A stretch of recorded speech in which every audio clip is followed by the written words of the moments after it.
Hulu is one of the best apps that you can download for your TV. Well, in today's tech video, I'm going to show you 3 different ways of how to install Hulu on your LG Smart TV.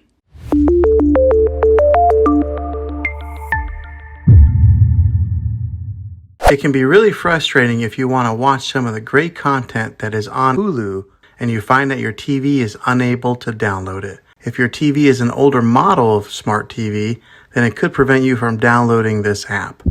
So the way that I'm going to show you how to install Hulu will be able to work on any model of TV, on any year of TV. You just have to have an HDMI port on your TV to plug into. I recommend getting a Roku stick or an Amazon Fire Stick. Both of these media streaming players have the capability of download Hulu. Then use a Roku or Fire Stick as your main streaming player, which bypasses the operating system on your TV. If you want to spend a little more and get a more robust device that gives you a few more options, then take a look at the Apple TV 4K. All these devices plug into the HDMI port on your TV, no matter how old it is, no matter what model it is. I've had great luck with all these streaming players, and I'll put links in the description down below of where you can get one of them. Well, hopefully this video was helpful for you. If it was, go ahead and click a thumbs up on it. Go ahead and subscribe to my channel. I make tech videos all the time, and I would love to have you back in the next one. Take care.